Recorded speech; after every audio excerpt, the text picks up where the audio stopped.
ವೀಕ್ಷಕರೇ, ನಮ್ಮ ಚಳ್ಳಕೆರೆ ಟಿವಿಗೆ ಸ್ವಾಗತ. ಇಂದಿನ ಪ್ರಮುಖ ಸುದ್ದಿ.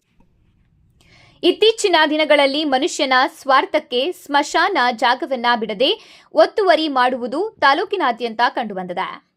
ಅದರಂತೆ ಚಳ್ಳಕೆರೆ ತಾಲೂಕಿನ ಗೋಪನಹಳ್ಳಿ ಗ್ರಾಮ ಪಂಚಾಯಿತಿ ವ್ಯಾಪ್ತಿಯ ರೆಡ್ಡಿಹಳ್ಳಿ ಗ್ರಾಮದ ರಿಜಿಸ್ಟರ್ ಸರ್ವೆ ನಂಬರ್ 136ರಲ್ಲಿ ಸಾರ್ವಜನಿಕ ಸ್ಮಶಾನಕ್ಕೆ ಮೀಸಲಿಟ್ಟ 2 ಎಕರೆ ಭೂಮಿಯನ್ನ ನಿವೇಶನಕ್ಕೆ ಬಳಸಿಕೊಂಡಿರುವುದು ಮೇಲ್ನೋಟಕ್ಕೆ ಕಂಡುಬಂದಿದೆ. ಇನ್ನು ಸಮಾಧಿಗಳನ್ನ ಜೆಸಿಬಿ ಯಂತ್ರಗಳನ್ನ ಬಳಸಿ ತೆರವುಗೊಳಿಸಿ ಅಕ್ರಮವಾಗಿ ಮನೆ ನಿರ್ಮಾಣ ಮಾಡಲು ಮುಂದಾಗಿರುವವರ ವಿರುದ್ಧ ಕಾನೂನು ಕ್ರಮ ಕೈಗೊಂಡು ಸ್ಮಶಾನ ಭೂಮಿ ರಕ್ಷಿಸಿಕೊಡುವಂತೆ ರೆಡ್ಡಿಹಳ್ಳಿ ಗ್ರಾಮದ ದಲಿತ ಮುಖಂಡರು ತಾಲೂಕು ಕಚೇರಿಗೆ ಮನವಿಯನ್ನ ಸಲ್ಲಿಸಿದ್ದಾರೆ.